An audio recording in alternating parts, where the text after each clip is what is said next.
मिला टाइम्स में खुशामदीद। आरएसएस के सरबराह मोहन भागवत ने मुसलमानों के ताल्लुक से इन दिनों जिस तरह की मीठी मीठी बातें की है वह हैरान करने वाली है। और पहली मर्तबा मोहन भागवत साहब ने इस तरह की कोई बात नहीं की है, बल्कि पहले भी कई मर्तबा इसी तरह की उन्होंने तकरीर दी, इसी तरह का लेक्चर दिया, लेकिन ग्राउंड पर ज़मीन पर कुछ भी असर देखने को नहीं मिला। एक मर्तबा फिर उन्होंने मुसलमानों के ताल्लुक से कहा कि मुसलमान हमारे अपने हैं, भले ही मुसलमानों का रिलीजन अलग है, धर्म अलग है, इस्लाम रिलीजन बाहर से आया है, ईसाई जो है वो बाहर से आए हुए हैं, लेकिन हिंदुस्तान ने इनको अपनाया है, तो अब हमें इनको अपना बनाकर रखना है। इनके साथ जो भेदभाव किया जाता है उस भेदभाव को ख़त्म करना है। इनके साथ जो हमारे रिश्ते ख़राब हो चुके हैं हमें उन रिश्तों को सुधारना है। मोहन भागवत ने अपनी तकरीर में यहाँ तक कह दिया कि पाकिस्तान, बांग्लादेश और हिंदुस्तान ये तीनों एक ही है, इनका नक्शा भी एक है, इन सब की नदियाँ एक है, तहजीब एक है, कल्चर एक है, सिर्फ नक्शे पर लकीरें खींच दी गई है, इसलिए हमें इन लकीरों को मिटाना है, इन सब के साथ हमें बेहतर रिश्ता बनाना है। मोहन भागवत ने मुसलमानों और ईसाइयों के ताल्लुक से यह भी कहा कि इन सब के साथ भेदभाव क्या आता है। हम जानते हैं, हम मानते हैं कि इनकी इबादत का तरीक़ा अलग है, इनकी पूजा का तरीक़ा अलग है, लेकिन ये सब हिंदुस्तानी हैं, तो हम सबको एक रहना है। ये मोहन भागवत की तकरीर हुई, और तकरीर कहाँ हुई उसको भी जान लीजिए। दरअसल आरएसएस जो भारत की सबसे बड़ी तंजीम मानी जाती है, दावा क्या आता है कि 50 लाख से ज़्यादा इसके एक्टिव मेंबर हैं, रोज़ाना 60,000 से ज़्यादा शाखाएं आरएसएस की लगती है। इस तंजीम को 100 साल पूरे हो चुके हैं, और ये तंजीम इन दिनों अपना 100 साला जश्न मना रही है, और 100 साला जश्न के तहत देश के मुख्तलिफ इलाकों में, मुख्तलिफ शहरों में बड़े बड़े प्रोग्राम मुनक़िद किए जा रहे हैं, बड़े बड़े लोगों को बुलाया जा रहा है। इसी सिलसिले की एक कड़ी के तहत प्रोग्राम मुनक़िद हो रहा है दिल्ली के विज्ञान भवन में 26, 27, 28 अगस्त को, और यहाँ मोहन भागवत भी मौजूद हैं। रोज़ाना वो प्रोग्राम में हिस्सा ले रहे हैं, तकरीरें कर रहे हैं। एक प्रोग्राम में उन्होंने जो बातें की उसका कुछ खुलासा मैंने आपको बताया, और इस मरतबा प्रोग्राम में मुख्तलिफ लोगों को बुलाया जा रहा है। जैसे आरएसएस के लेक्चर में मौजूद थे ज़मीरुद्दीन शाह साहब, जो अलीगढ़ मुस्लिम यूनिवर्सिटी के साबिक़ वाइस चांसलर रह चुके हैं। SY कुरैशी भी मौजूद थे, जो चीफ इलेक्शन कमिश्नर रह चुके हैं। दूसरे मुस्लिम रहनुमा भी वहाँ मौजूद थे, दूसरे अहम रहनुमा या दूसरे ग्रुप के लोग भी मौजूद थे। और उन सब के दरमियान मोहन भागवत ने तकरीबन 1 घंटे का लेक्चर पेश किया।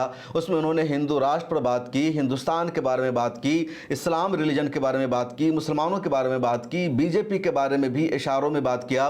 उसके अलावा हिंदुस्तान कैसे आगे बढ़ेगा उसके बारे में बात की। और जो अहम पॉइंट है वो मैं आपको बता रहा हूँ, आगे मोहन भागवत की स्पीच भी सुन लीजिएगा। मोहन भागवत ने हिंदू राष्ट्र के तस्वुर के बारे में बताया। आरएसएस पर सबसे बड़ा इल्ज़ाम यही है, और ये इल्ज़ाम नहीं हकीकत है, आरएसएस का एजेंडा है हिंदुस्तान को हिंदू राष्ट्र बनाना, दूसरे मज़ाहिब के मानने वालों को दूसरे दर्जे का शहरी करार देना। ये आरएसएस का रानी राष्ट्रीय स्वयं सेवक संघ का बुनियादी कंसेप्ट है, और हमेशा आरएसएस की तरफ से इसको रिजेक्ट किया जाता है, लेकिन आरएसएस की ये कोर आइडियोलॉजी है। अब एक मरतबा फिर मोहन भागवत ने इस आइडियोलॉजी को रिजेक्ट किया, एक झूठी तसल्ली दी और कहा कि हिंदू राष्ट्र को मगरबी नेशन स्टेट के पैमानों पर नहीं रखा जा सकता है, परखा जा सकता है, या हिंदू राष्ट्र का सियासत से, पॉलिटिक्स से कोई ताल्लुक नहीं है। हिंदू राष्ट्र मुसावात पर मबनी है, मजहब और ज़ुबान की बुनियाद पर किसी के साथ कोई फ़र्क नहीं बरता जाएगा। तो अब तक मोहन भागवत हिंदू राष्ट्र के कॉन्सेप्ट को ही सीधे रिजेक्ट करते थे, लेकिन अब वो यहाँ पर पहुँच गए हैं और कह रहे हैं कि हिंदू राष्ट्र का मतलब मुसावात है, हिंदू राष्ट्र का मतलब यह है कि लैंग्वेज की बुनियाद पर, ज़ुबान की बुनियाद पर किसी के साथ भेदभाव नहीं किया जाएगा।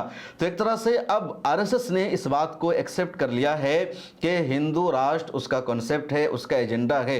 दूसरा, आरएसएस क्या है, संघ का एजेंडा क्या है, उसकी शनाख्त क्या है, तो इस पर भी मोहन भागवत ने बात की और कहा संघ की अपनी आज़ादाना पहचान और शनाख्त है, और ये हुकूमत से अलग है। इल्ज़ाम यही लगता है कि बीजेपी आरएसएस की पॉलिटिकल विंग है, और बीजेपी जो आइडियोलॉजी आगे बढ़ाती है, बीजेपी जो कानून बनाती है, बीजेपी जो भी सरकार चलाती है, काम करती है, तो वो संघ यानी आरएसएस की आइडियोलॉजी के मुताबिक ही देश में अगर महंगाई बढ़ रही है, देश में अगर कॉर्पोरेटाइजेशन बढ़ रहा है, देश में अगर प्राइवेट कंपनियों को बहुत ज़्यादा आगे बढ़ाया जा रहा है, देश में मीडिया का कंट्रोल सरकार अपने हाथ में ले रही है, देश में माइनॉरिटीज़ के खिलाफ, मुसलमानों के खिलाफ लगातार कानून बनाए जा रहे हैं, तो ये बीजेपी नहीं कर रही है, ये आरएसएस कर रही है। अब मोहन भागवत इसको कंडम कर रहे हैं और कह रहे हैं कि ये हुकूमत की अपनी पॉलिसी है, आरएसएस का, संघ का हुकूमत से कोई ताल्लुक नहीं है। हम आचार विचार और संस्कार यानी किरदार, नज़रिया और अक़दार पर बात करते हैं, मगर किसी पर इन चीज़ों को मुसल्लत नहीं करते। बीजेपी का अपना वजूद है, संघ का बीजेपी के इंटरनल मामलों से कोई मामला नहीं है, न किसी तरह का उसमें कोई मुदाखलत की जाती है। उसके अलावा मुसलमान और ईसाइयों के बारे में आरएसएस ने कहा कि इस्लाम और ईसाइयत बाहर से आए हुए हैं, मगर जब हिंदुस्तान ने इन्हें एक्सेप्ट कर लिया है तो सब हमारे अपने हो गए। हिंदुस्तानी मुसलमान भी हमारे अपने हैं, हमें दूरियों को ख़त्म करना है और सबको साथ लेकर चलना है, क्योंकि संघ पर, आरएसएस पर सबसे बड़ा इल्ज़ाम यही और हकीकत है कि वो मुसलमानों से नफ़रत करना अपने लोगों को सिखाते हैं और अब इसको अलग तरीके से बता रहे हैं। पाकिस्तान और बांग्लादेश के बारे में मोहन भागवत ने कहा, हकीकत यह है कि पाकिस्तान, बांग्लादेश और हिंदुस्तान सब एक हैं, सिर्फ एक लकीर खींच दी गई है, वरना हम सब जुड़े हुए हैं। इस लकीर को जहन से निकाल देना चाहिए और बाहमी रिश्ते और ताल्लुक़ को बेहतर बनाना चाहिए। इत्तेहाद, इख्तलाफ और जो यूनिटी है उस पर मोहन भागवत का कहना था, हम यकसानियत पर मबनी इत्तेहाद पर यकीन रखते हैं। हिंदू बमुकाबला दूसरे जैसी कोई बात नहीं है कि हिंदू के मुकाबले में कौन बेहतर कौन नहीं। उसके अलावा उनका कहना है कि राय का इख्तलाफ, डिफरेंस ऑफ ओपिनियन, मतभेद हो सकता है लेकिन दिल की दूरी नहीं, मनभेद नहीं हो सकता। जो हमारी मुखालफत करते हैं, जो हमारे ऊपर तनकीद करते हैं, वो भी हमारे अपने हैं। एक और बात मोहन भागवत ने की और बहुत अहम है कि गुज़िश्ता 40,000 साल से हिंदुस्तानियों का डीएनए एक है। भारत को दुनिया की क़यादत के लिए अपनी कदीम रवायत और अक़दार की तरफ, कल्चर की तरफ लौटना होगा। दयानंद सरस्वती और स्वामी विवेकानंद जैसे रहनुमाओं की तालीमात में दयानंद सरस्वती और स्वामी विवेकानंद जैसे जो रहनुमा हैं, उनकी तालीमात हमारी रहनुमाई करती है। रिलीजन और धर्म के बारे में आरएसएस की सोच क्या है, उस पर मोहन भागवत ने कहा, दूसरों को बदलने की कोशिश ना करो, अपने अक़ीदे पर, अपनी आइडियोलॉजी पर कायम रहो, दूसरों को कबूल करो, उनकी तौहीन ना करो, इबादत के तरीक़े पर झगड़ा ना करो, जो उसूल पर चलता है वही हिंदू है। मोहन भागवत का ये जो स्टेटमेंट है या उनकी तकरीर का जो पार्ट है बहुत पावरफुल है, लेकिन क्या मोहन भागवत बजरंग दल के गुंडों को, विश्व हिंदू परिषद को और जो हज़ारों लाखों लोग हिंदू संगठन के नाम पर दिन रात मुसलमानों पर अटैक करते हैं, मुसलमानों पर हमला करते हैं, कहीं भी किसी दाढ़ी टोपी वाले मुसलमान को पकड़ते हैं और उसको जय श्री राम का नारा बोलने पर मजबूर करते हैं, किसी की दाढ़ी काटते हैं, मॉब लिंचिंग करते हैं। 2 दिन पहले की बात है, दिल्ली के कॉन्स्टिट्यूशन क्लब में सिविल सोसाइटी, रिटायर्ड अफसरान और अहम लोग असम के मजलूम मुसलमानों के हक़ में आवाज़ उठाने के लिए आते हैं और वहां हंगामा बरपा किया जाता है, उन सबको दहशतगर्द और आतंकवादी बताया जाता है। तो जब ये सारे वाक़यात और एक्सीडेंट होते हैं, क्यों आरएसएस की तरफ से इनकी मजम्मत नहीं की जाती? और जो तंजीमें करती है, जो लोग करते हैं, वो आरएसएस से ही जुड़े हुए होते हैं। मोहन भागवत ने एक और मैसेज दिया और कहा कि जो कौम है, जो इंडियंस है, उन सब की इज्तिमाई जिम्मेदारी है मुल्क की भलाई के लिए मुत्तहिद होना, इकट्ठा होना आगाज़ है, साथ रहना तरक्की है और मिलजुल कर रहना कामयाबी है। संघ किसी चीज़ का क्रेडिट लेने के लिए नहीं है। संघ ने या मोहन भागवत ने भी कहा कि कब तक शिवाजी और भगवान राम बचाने के लिए आएंगे, मुल्क की जिम्मेदारी आवाम को खुद उठानी होगी, ये सिर्फ लीडरों या पार्टियों पर नहीं छोड़ी जा सकती। तो मोहन भागवत की तकरीर का ये पूरा अहम खुलासा है। उनकी तकरीर का जो इम्पोर्टेंट पॉइंट और पार्ट था वो मैंने आपको बताया। आप खुद भी ज़रा सा मोहन भागवत की तकरीर के इस पार्ट को सुनिए, उसके बाद आगे मैं बताऊंगा कि आरएसएस है क्या, इसकी तारीख़ क्या है और इसकी बुनियादी आइडियोलॉजी क्या है और क्यों मुसलमानों ने हमेशा, बल्कि सेकुलर अवाम ने आरएसएस पर एतराज़ किया है, आरएसएस पर पाबंदी भी लगाई गई है।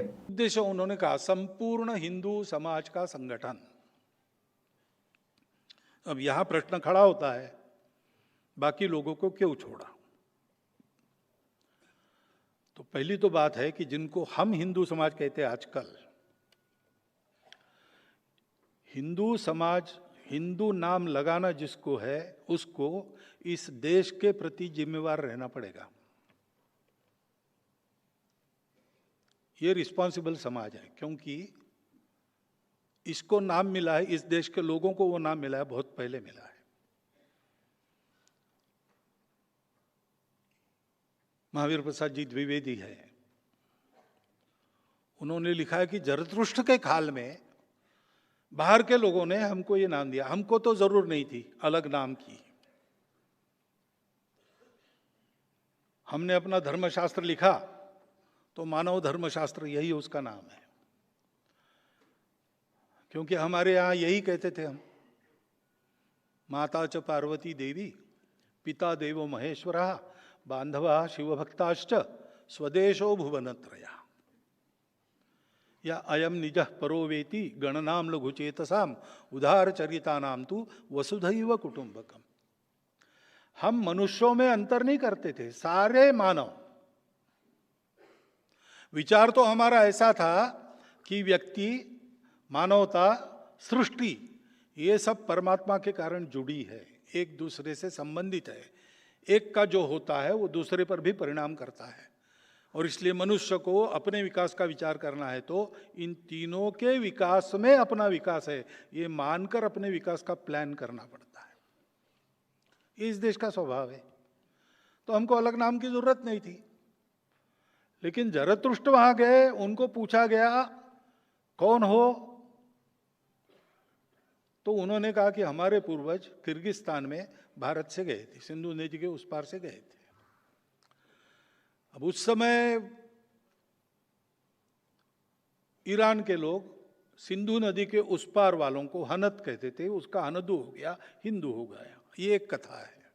दूसरी कथा है कि ऐसा कहने के बाद ईरान के लोगों ने इस्राएल के लोगों के पूछने पर यहूदियों को कहा कि हमारा एक हिंदू गुरु है, और वो बात घूमते घूमते अपने पश्चिम किनारे पर व्यापार के जरिए आ गई।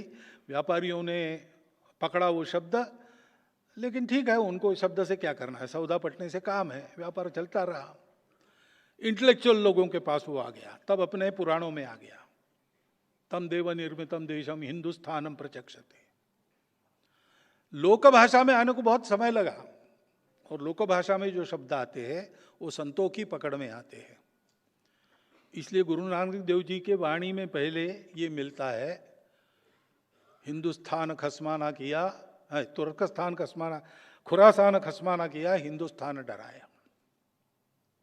वो उन्होंने वर्णन किया है बाबर के अत्याचारों का, और कहा है कि न हिंदू महिलाओं का शील बचा, न मुस्लिम महिलाओं की असमत बची। अब ये सोचते तो ध्यान में बात आती कि उन्होंने दो क्यों शब्द उपयोग किए, क्योंकि जैसे उस समय मुसलमान थे हमारे देश में, हमारे देश के कन्वर्टेड मुसलमान थे, लेकिन दूसरी तरफ मुसलमान क्यों कहा होगा, तो स्वाभाविक है, अल्लाह को मानते हैं, कुरान को मानते हैं, पैगंबर साहब को मानते हैं, वही होते हैं मुसलमान। तो हिंदू कहने से कोई मान्यता नहीं है। एक ईश्वर को मानने वाला हिंदू नहीं है। नहीं, ईश्वर के अनेक रूप है हिंदू में, 33 करोड़ है ऐसा कहते हैं।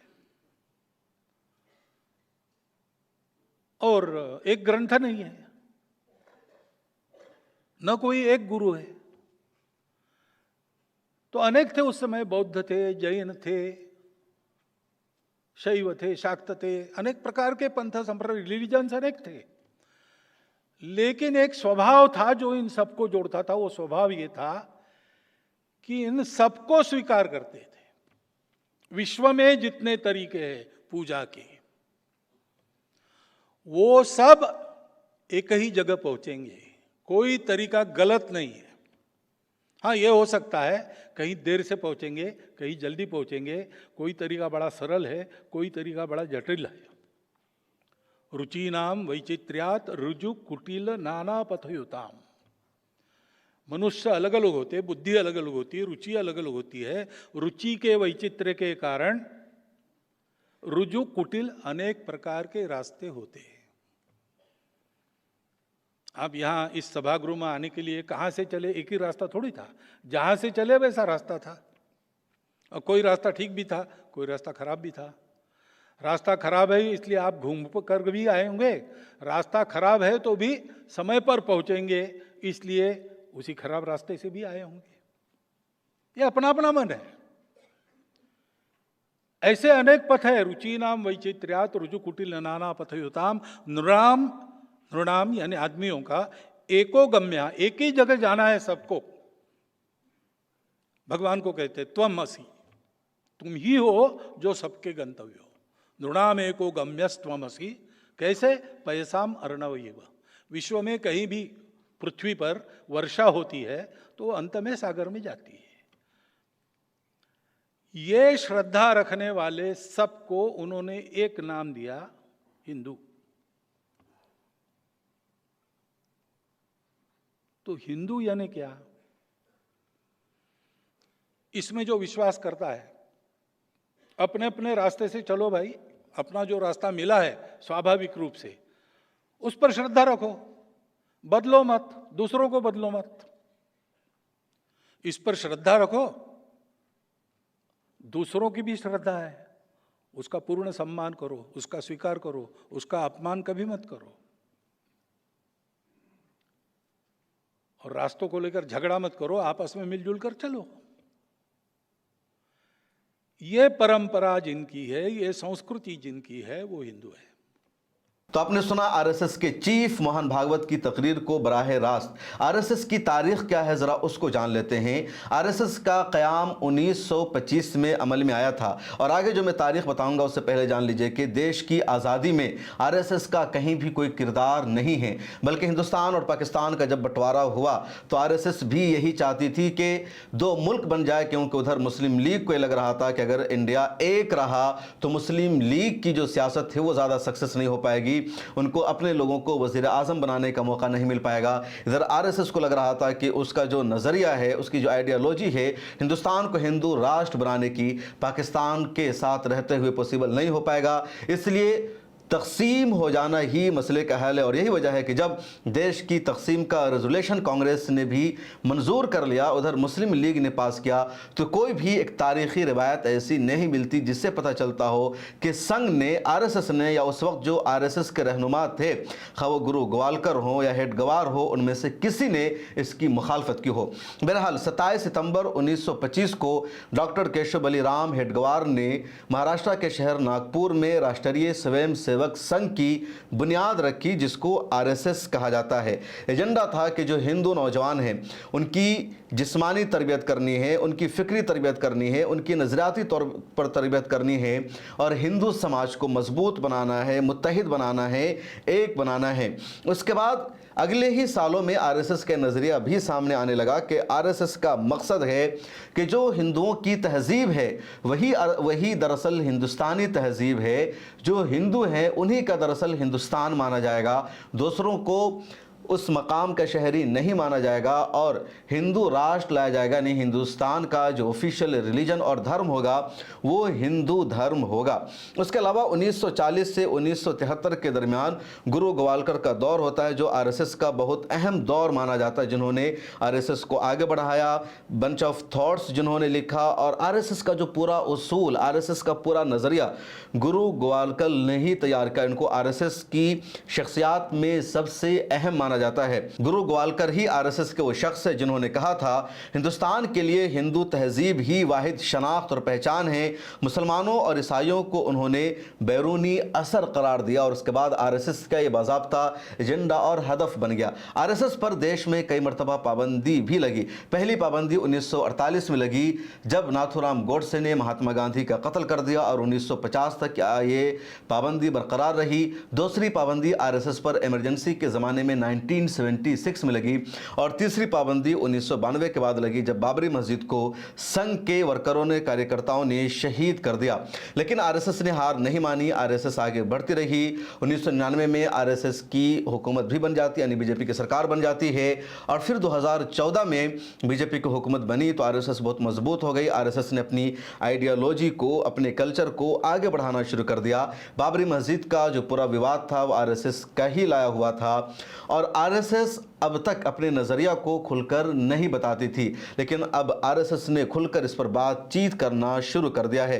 हिंदुस्तान में कई ऐसी तंजीमें हैं जो आरएसएस की मानी जाती है, यानी आरएसएस की तंजीमों की तो एक लंबी फहरिस्त है, लेकिन जो आरएसएस की बड़ी बड़ी तंजीमें हैं जिसको संघ परिवार कहा जाता है, उनमें एक है भारतीय जनता पार्टी यानी बीजेपी, जिसकी इस वक्त देश में हुकूमत है और देश के ज़्यादातर स्टेट में भी हुकूमत है। ये पॉलिटिकल विंग है। दूसरी तंजीम है विश्व हिंदू परिषद, जिसको VHP कहा जाता है। ये भी RSS की ही एक पॉलिटिकल तंजीम है और इसके बारे में कहा जाता है कि ये मजहबी बुनियादों पर काम करती है। ये RSS की एक तरह से रिलीजियस विंग है और देश में जहाँ कहीं भी कोई झगड़ा, कोई फसाद, मुसलमानों पर कोई हमला, तो वहाँ VHP के कारकुनान नजर आते हैं। RSS की एक और ऑर्गेनाइजेशन है जिसका नाम है बजरंग दल। ये युवाओं की ऑर्गेनाइजेशन, यानी जो नौजवान पहले बजरंग दल से जुड़ते हैं और देश में आप देखेंगे कहीं भी मुसलमानों को कोई मॉब लिंचिंग कर रहा है, कोई मुसलमानों को जय श्री राम का नारा लगाने पर मजबूर कर रहा है, कोई मुसलमानों की दाढ़ी काट रहा है, कहीं मुसलमानों के फ्रिज को खोलकर चेक किया जा रहा है, कहीं मुसलमानों को नमाज पढ़ने से रोका जा रहा है, कोई मस्जिद पर जाकर के झंडे लगा रहा है, कोई रिलीजियस यात्रा लेकर निकलता है और मस्जिद के सामने जाकर के ज़ोर शोर से मुसलमानों के खिलाफ नारे लगाता है, ढोल बजाता है, गाना बजाता है। तो इन सब में बजरंग दल के वर्कर ही होते हैं। RSS के एक और तंजीम है ABVP यानी अखिल भारतीय विद्यार्थी परिषद, जो स्टूडेंट्स की ऑर्गेनाइजेशन है और ये भी इंडिया में बहुत पावरफुल ऑर्गेनाइजेशन मानी जाती है। उसके अलावा RSS की एक और ऑर्गेनाइजेशन है सेवा भारती, जो समाजी खिदमत के लिए, सोशल वर्क के लिए मानी जाती है और ये भी बहुत पॉपुलर है।